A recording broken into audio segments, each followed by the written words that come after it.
नमस्कार, मैं अमन मिश्रा स्वागत करता हूं आपका अपने इस चैनल पे। आज हम हैं देवरिया जिला के एक ऐसी जगह पे जहां पे हनुमान जी की 52 फुट की प्रतिमा आपको दिखाई दे रही होगी। इस वीडियो में हम बताएंगे आप यहां कैसे पहुंच सकते हैं, किस गांव में है और आप यहां पे किस रास्ते से और कितने आसानी से यहां आ सकते हैं। सबसे पहले आप दर्शन करिए हनुमान जी की इस अद्भुत छवि का।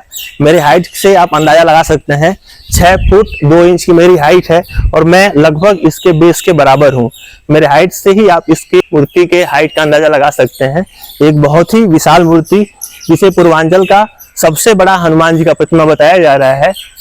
अगर ये बात सही है तो आप कमेंट करके जरूर बताइए, पूर्वांचल में क्या इससे बड़ी कहीं भी हनुमान जी की मूर्ति है। यहाँ सिर्फ हनुमान जी की मूर्ति ही नहीं, यहाँ की जो मंदिर है उसे भी आप देख सकते हैं। जैसा कि इतिहास में हम लोगों ने पढ़ा है कि अलग अलग शैलियों में तमाम प्रकार की मंदिरें बनाई जाती हैं, कुछ वैसी ही आपको पुरानी शैली में इस मंदिर का रूप भी देखने को मिल रहा होगा। अगर आप इसे ठीक से देख पा रहे हैं, मैं कोशिश करूंगा कि मैं वीडियो में इसे जूम करके आपको दिखा पाऊं, लेकिन जहां तक मुझे लगता है ऐसी मंदिर पूरे देवरिया में या पूरे पूर्वांचल में इस शैली की मंदिर कहीं भी देखने को नहीं मिलती है।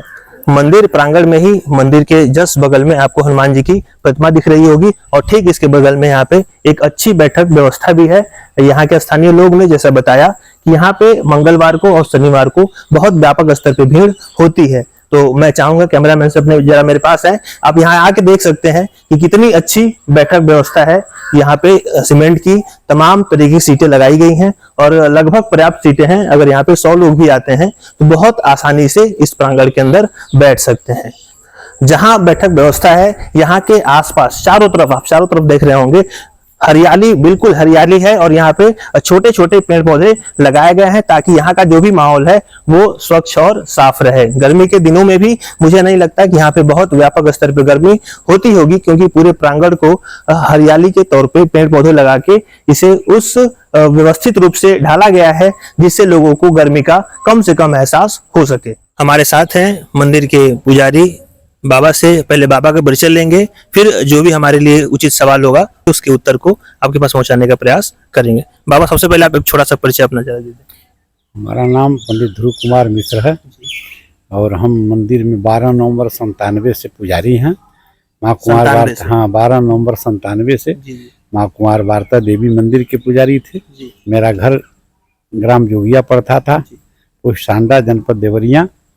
हम यहाँ विधायक जी माननीय सुरेश तिवारी जी, पूर्व विधायक बरहज और पूर्व विधायक रुद्रपुर, यहाँ के हैं। वही मंदिर बनवाए हैं। स्ट्रक्चर ये था कि पहले यहाँ मिट्टी के हाथी लोग रखते थे, अब भूसी राजभर यहाँ के सोखा थे, तंत्र मंत्र पूजा पाठ करते थे। यहाँ मिट्टी के हाथी रखवा दिए विधायक जी के परिवार से। अब विधायक जी के परिवार का जब मनोकामना पूर्ण हुआ, अच्छी व्यवस्था हुई, तो विधायक जी ने जो है संकल्प ले लिया कि अच्छा मंदिर हम बनवाएंगे। जैसे गांवों में डी होता स्थान होता है, कुछ उसी प्रकार से आप बताएं। नहीं, उसी प्रकार खेत में ही इनका स्टेशन था। हाँ, ये ब्राह्मण कन्या है, वो बताता था जो सोखा था उसी राजभर। तो ब्राह्मण कन्या के नाते मंदिर में कोई बंदर प्रवेश नहीं करता है। मुझे लग रहा है कि आप लगभग 40-50 साल पहले की बात बता रहे हैं। हाँ, अब माता जी यहाँ मिट्टी रूप में थी, माटी का हाथी से बनता था, लेकिन आज चेहरा रूप में विधायक जी ने बदल दिया। विधायक चेहरा रूप में बदला तो आगे गेट पर गणेश जी और सागर रत्न जी का स्थापना कराया। एक बगल संतोषी माता का, एक बगल जो है कि काली माता का, एक बगल में विष्णु भगवान का और शिव जी का स्थापना किया। जब 2 साल 3 साल पहले जब बरहज के विधायक हुए तो हाँ माननीय सुरेश तिवारी जी, तो शिव जी का मंदिर बनवाए, विष्णु भगवान का मंदिर बनवाए, फिर हनुमान जी 52 फीट का जो है बनवाए और शनि भगवान का।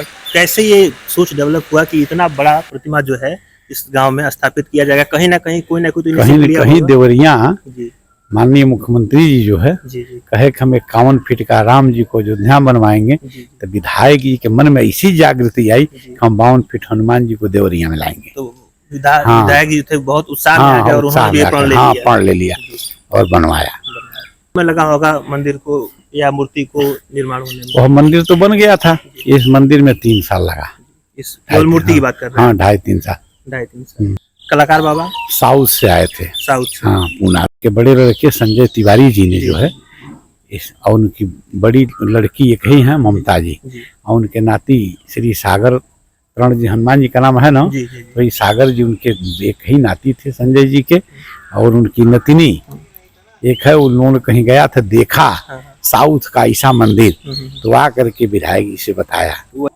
अगर यहाँ के जमीन की बात की जाए बाबा, तो जमीन ग्राम सभा की है, विधायक जी की है, विधायक जी के परिवार की जमीन, पूरी परिवार की जमीन, हाँ उनकी जमीन निजी है। यानी कि अगर इस मंदिर को देखा जाए तो संपूर्ण रूप से विधायक जी की देन माना जाएगा इस क्षेत्र में जी। अब हम ये जानने का प्रयास करेंगे, जैसे हम लोग यहाँ पहुंचे हैं, वैसे अगर आप भी यहाँ पहुंचना चाहते हैं तो सबसे आसान रास्ता यहाँ आने का क्या हो सकता है। सबसे पहले हम जानते हैं कि अगर देवरिया से कोई यहाँ आना चाहता है तो वो कैसे आ सकता है। बाबा जी, सबसे नजदीकी रास्ता आप जो बताना चाहें। रास्ता देवरिया से जो है, अगर रेलवे से आना चाहते हैं तो हनुमान मंदिर से कतरारी मोड़ होते हुए सीधे बनियनी चौराहा पाएंगे, सुदामा चौराहा के आगे है बनियनी चौराहा। हाँ, रामलक्ष्मण नहीं जाना है, 13 किलोमीटर।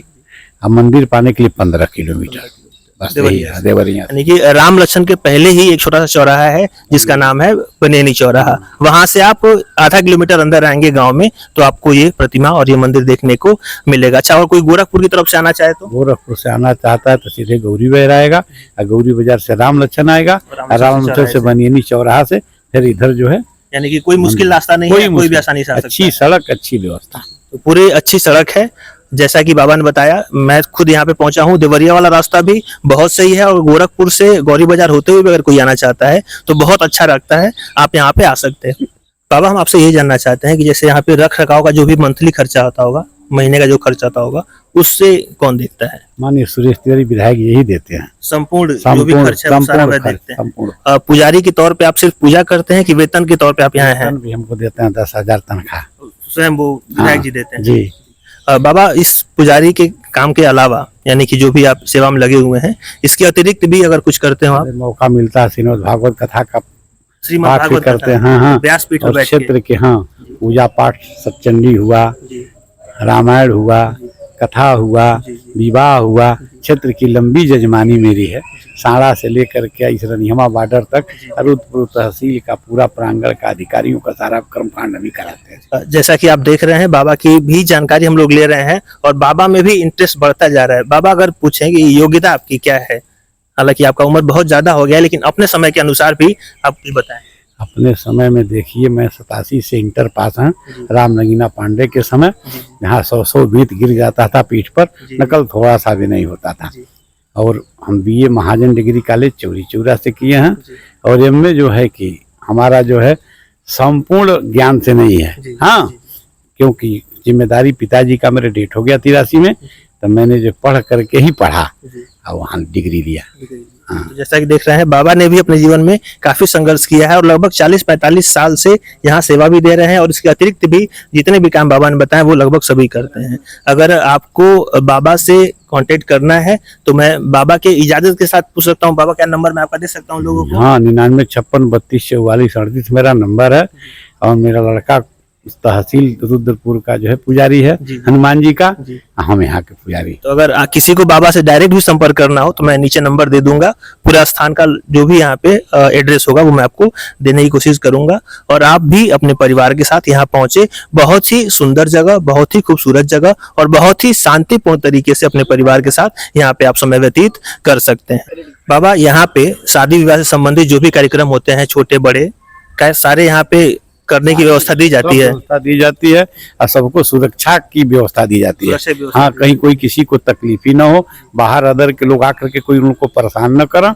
मंदिर में मुंडन, मंदिर में जो है कि रिंग सेरेमनी, तिलक, विवाह, हर साल कुछ न कुछ होता रहता है। हाँ, लोग अपनी तैयारी के साथ, हाँ तैयारी के साथ हैं, कोई कमी होती है तो हम लोग देते भी हैं, उनका मदद करके करवा देते हैं। अच्छा, अगर कोई विधायक जी से हाँ, विधायक जी संपर्क साधते हैं और उनसे कोशिश करते हैं सारा संपूर्ण खर्च दिया करके उसके शादी को संपन्न करा दिया जाए। ये एक बड़ा अच्छा जानकारी बाबा ने दिया। अगर कोई बहुत नीडी व्यक्ति हो, कोई बहुत ऐसा व्यक्ति जो ऐसी परिस्थिति से जूझ रहा हो, जो अपने बिटिया का विवाह नहीं कर पा रहा हो, तो वो सीधे आके बाबा से मिल सकता है। इन लोगों का पूरा प्रयास रखता है कि जो भी सहयोग इन लोग से हो सकता है वो जरूर करेंगे। तो ये इस जगह की खूबसूरती है और ये हमारे देवरिया का एक अभिमान भी है सुरेश तिवारी जी के द्वारा जो भी यहाँ पे पहल किया गया उनके लिए बहुत बहुत साधुवाद दिया जाता है। और मैं फिर से ये बात रिपीट करता हूँ कि आप जहाँ कहीं से भी इस वीडियो को देख रहे हो, कोशिश करिए कम से कम एक बार यहाँ पे आके